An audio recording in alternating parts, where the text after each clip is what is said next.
Please, let's not cancel our wedding. I know I acted a bit immature, but when I saw his face, I felt bad. It seemed like my boyfriend's dad was judging me, and my boyfriend didn't stand up for me. I was really fed up with both of them, judging me just by what I wear or own. At our first meeting, they made me feel unwelcome, and at the second, they looked down on me for not being rich. But when they saw the brand of my coat, suddenly they treated me differently. My name's Jessica Smith, and I'm 28 years old. I work at an airport, and my folks have a fashion business back in Italy. Despite that, I live solo in New York City. That's where I met Jacob Turner, my current boyfriend, at my favorite cafe. He's a couple of years older than me and a regular at the same spot. As we started seeing more of each other, he treated me well, and I quickly fell for him.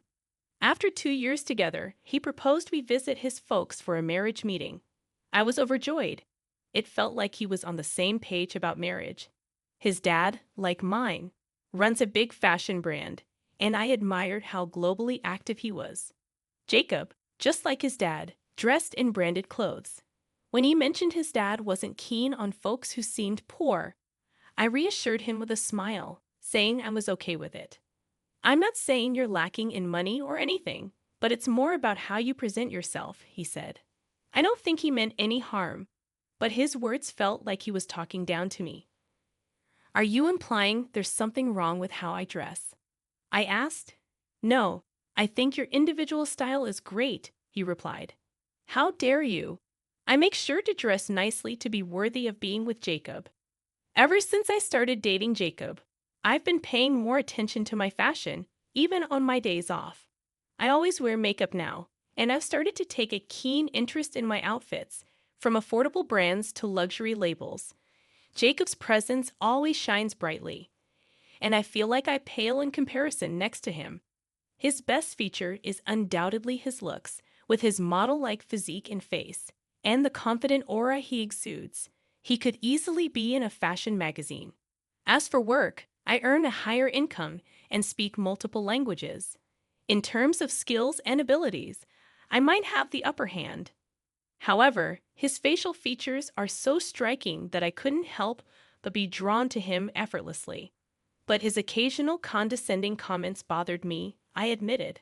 Well, Jessica, you're beautiful, so I think you'll be okay. But just know, my dad is strict, Jacob warned. Strict in what way? I inquired. In determining whether you fit the brand image of my dad's company and if you're suitable for the Turner family, he explained. So basically, my dad is extremely proud of his brand, and he won't forgive anyone who tarnishes it. I might not be able to support you on the day, he added with a smile, which only increased my pressure. What do you mean you won't help me? I felt like he was ready to abandon me without a second thought. As the day of the marriage meeting approached, I couldn't shake off my growing unease. Their future in-laws' house turned out to be a luxurious high-rise apartment. Which floor do they live on? I asked. The top floor, he replied casually. But to me, it was shocking enough to make me lose my balance. It wasn't surprising, though. Later, I found out it was a super luxury apartment with a monthly rent of $7,000. The apartment boasted 4 bedrooms, a spacious living room, and a well-equipped kitchen. It was conveniently located just a 2-minute walk from the station, although the rent was steep. Feeling uneasy, I couldn't help but wonder aloud, I hope everything will be all right. To my surprise, he responded with a somewhat tense expression, I'm not sure. It seemed like his father's approval mattered more to him than his own girlfriend's feelings. Clinging to a sense of unease, I stepped into the elevator with him. Upon arriving at his place, we were greeted by his mother.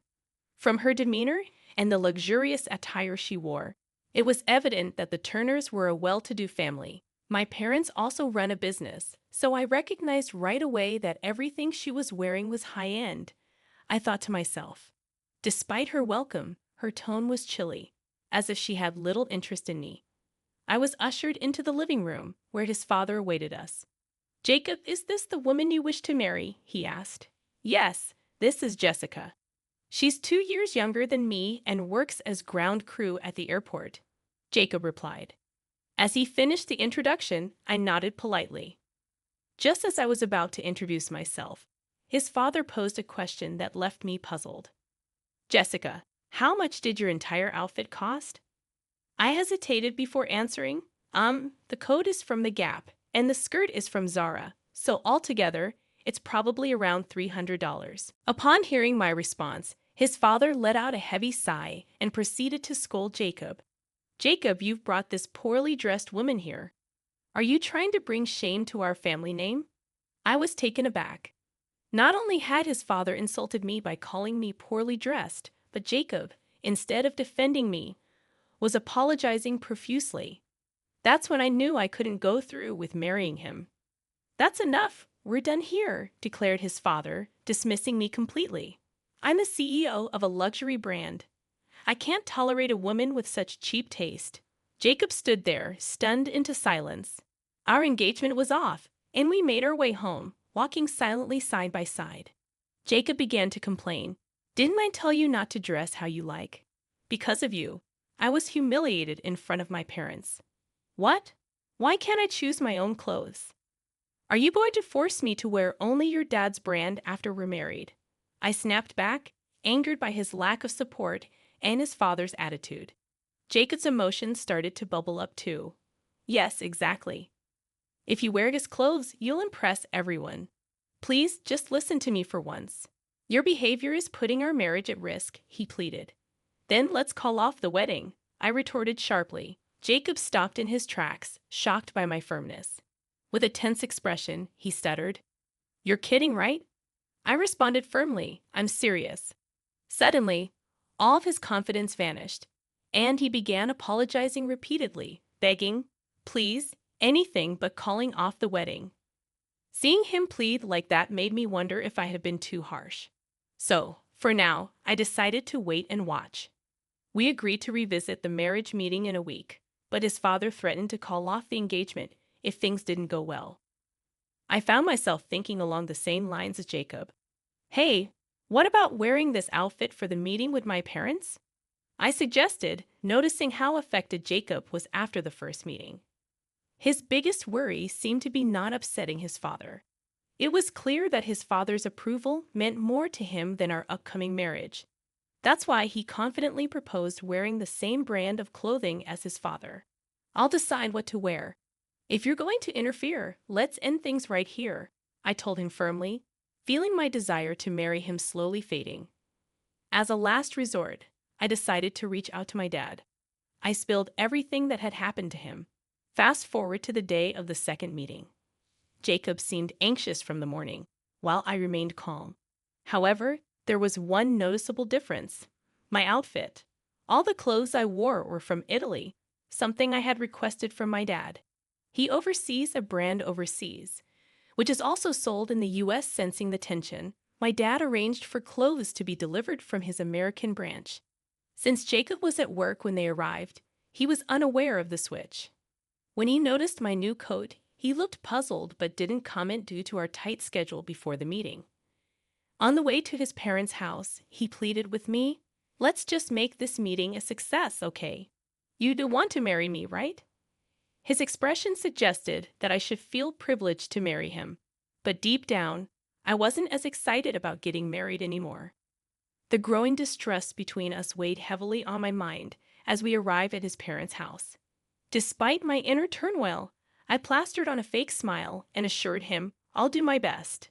This time, it was his father who greeted us, with my mother-in-law nowhere in sight. Without wasting any time, my father-in-law launched into criticism. Jacob, what's the meaning of this? Didn't you promise to dress her in our brand? His pride in the family brand surpassed my expectations. He once mentioned that even a pair of socks from their brand cost over $200. I'm sorry, Dad. Jessica insisted on choosing her own outfit. Jacob apologized. My father-in-law let out a sigh and turned his attention to me. Jessica, could you please refrain from tarnishing our family's brand image? That coat looks rather cheap, he remarked, scrutinizing my new coat closely. It seems like a knockoff, doesn't it? It resembles Louis Vuitton at first glance, but it's not genuine. He took out his phone and began searching for something, likely checking the price. Here it is. There's a knockoff that looks identical to your coat, and it's inexpensive. Even if you choose not to wear our brand, surely there are better options than that. My father-in-law proceeded to ruthlessly critique my appearance. His behavior was utterly unacceptable, signaling that this meeting was no longer just a formality for our impending marriage. Despite the tension, Jacob remained silent in front of his father, failing to defend me. "Well, take a seat and remove that $60 coat. You look destitute," he sneered. Unbeknownst to him, there was a coat similar to mine priced at $60, albeit missing a few zeros. At this point, I had reached my limit. "Excuse me, may I borrow a hanger?" I reached out for one nearby, but my father-in-law scoffed. "For a cheap coat like that, a hanger is too generous. There's a basket over there, use that. Jacob, fetch it for her." He commanded Jacob to hand me a laundry basket, reducing him to nothing more than a puppet under his father's control. Despite our exchanged glances, Jacob remained silent. However, his demeanor shifted when he glimpsed the label on my coat, which I reluctantly placed in the basket. "Dad, this coat is Prada," he exclaimed in disbelief. Both of them were stunned. My future father-in-law, who had previously dismissed my coat as cheap, suddenly changed his tune upon seeing the tag. "Oh, Jessica, why didn't you mention it earlier? You're wearing something truly remarkable," he remarked, attempting to force a smile. I returned his gaze with a cold stare and then addressed the matter of our marriage. "Let's call it off, please." They were taken aback. "What do you mean, Jessica? It's only fair.